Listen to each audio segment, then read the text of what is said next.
बहुत ही सुंदर कथा, पूरी अवश्य पढ़ें। ठाकुर जी का अंधा भक्त। दोस्तों, ये छोटी सी कथा ठाकुर जी के अंधे भक्त के ऊपर में है, तो पूरी कथा जरूर सुनें और ठाकुर जी महाराज की जय कमेंट में लिखना ना भूलें। वृंदावन में मदन मोहन जी मंदिर के निकट किसी कुटिया में अंधे बाबा रहते थे। उनका नाम कोई नहीं जानता था। सब लोग उन्हें मदन टेढ़ के अंधे बाबा के नाम से पुकारते थे, क्योंकि वो मदन टेढ़ पर अधिक समय रहते थे। दिन भर श्री राधा कृष्ण की लीलाओं का स्मरण करते हुए आंसू बहाते संध्या समय गोविंद जी के मंदिर में जाकर रो रो कर उनसे कुछ निवेदन करते और चले आते। लेकिन लौटते समय 2-4 घरों से मधुकरी मांग लेते और खाकर सो जाते। आते जाते खाते पीते हर समय उनके आंसू बहते रहते। आंसू बहने के कारण अपनी दृष्टि खो बैठे थे, परंतु इस कारण वे तनिक भी घबराए नहीं। घबराना तो तब होता जब वो इस जगत से कुछ सरोकार रखते जिनका नेत्रों को दर्शन को करते थे। उनके नेत्रों की सार्थकता भी केवल प्रभु दर्शन में थी।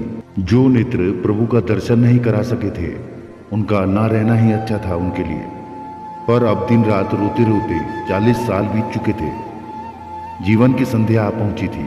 अब उनसे रहा न जाता। विरह वेदना असहाय हो चली थी।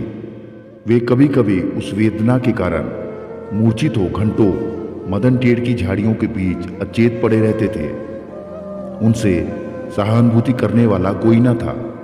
केवल वहां के पक्षी, मोर, कोकिला आदि अपने कलरव से उनकी चेतना जगाने की चेष्टा किया करते। एक दिन जब वो मदन टेढ़ पर बैठे रो रहे थे, तो श्री कृष्ण राधे टहलते हुए उधर आ निकले। बाबा को रोते देख श्री राधे जी ने श्री कृष्ण से कहा, प्यारे, ये बाबा बड़ो रोए हैं, जाकर हंसा दो। श्री कृष्ण ने बाबा के पास जाकर कहा, बाबा क्यों रो रहे हो? आपको किसने मारा है? कौन आपसे कुछ छीन ले गया है? बाबा ने कहा, ना, तू जा यहाँ से। श्री कृष्ण ने कहा, बाबा आपके लिए कुछ ला दूं, रोटी ला दूं, और कुछ कहे सो ला दूं, तू रो मत। बाबा ने कहा, तू जाके अपनी गैया चरा, तुझे काहे का मतलब मुझसे? श्री कृष्ण ने राधा जी से जाकर कहा, बाबा तो नहीं मान रहे मुझसे और बहुत रो रहे हैं। श्री राधे ने कहा, प्यारे, तुम नहीं हंसा सके उनको, अब मैं हंसाती हूँ उनको।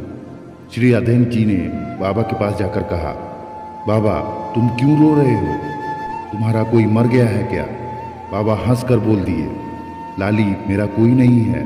तो श्री राधे बोली, अच्छा, जब कोई नहीं है तुम्हारा तो तुम क्यों रो रहे हो? बाबा बोले, लाली, मैं इसलिए रो रहा हूं क्योंकि जो मेरा है वह मुझसे भूल गया है। श्री राधे बोली, कौन है तेरा बाबा? बाबा बोले, तू न जाने ब्रज में छलिया के भजन करते करते मैं बूढ़ा हो गया और उसने एक झलक भी नहीं दिखलाई। और लाली क्या कहूँ, उसके संग से लाली राधे भी निष्ठुर हो गई है। श्री राधे चौंक पड़ी और बोली, मैं निष्ठुर? दूसरे ही पल अपने को संभालते हुए बोली, बाबा मेरा नाम भी राधे है, तू बता तू का चाहे? बाबा बोले, भोरी तो तू है। जिस समय वे अपने कर कमलों से स्पर्श करेंगे, आंखों में ज्योति ना आ जाएगी? भोरी लाली से रहा न गया। उसने अपने कर कमलों से बाबा की एक आंख को स्पर्श कर दी। उस समय कान्हा ने भी बाबा की दूसरी आंख को स्पर्श कर दी। स्पर्श करते ही बाबा की आंखों में ज्योति आ गई। सामने खड़े श्री राधा कृष्ण के दर्शन करके वे आनंद के कारण मूर्छित हो गए।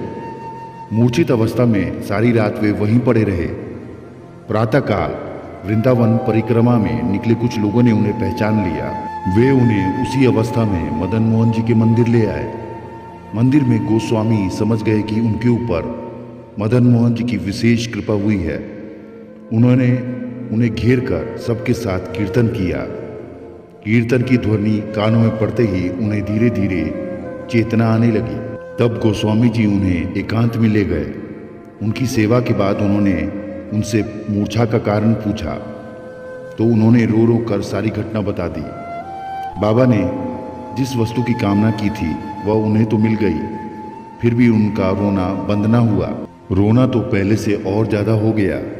श्री कृष्ण से मिलकर बिछुड़ जाने का दुख उनसे ना मिलने से भी कहीं ज़्यादा था, तकलीफ वाला था। इस दुख में रोते रोते कुछ दिन के बाद वह जड़ देव त्याग कर सिद्ध देह से उनसे जा मिले।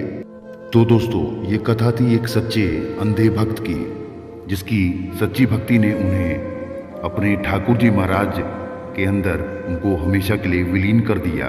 तो दोस्तों, वीडियो अगर पसंद आई है तो लाइक, शेयर और सब्सक्राइब करना या ना करना, मगर कमेंट में जय श्री ठाकुर जी महाराज जरूर लिखना। तो मिलते हैं अगली किसी बेहतरीन कहानी में। तब तक के लिए आपका प्यार, आपका आभार।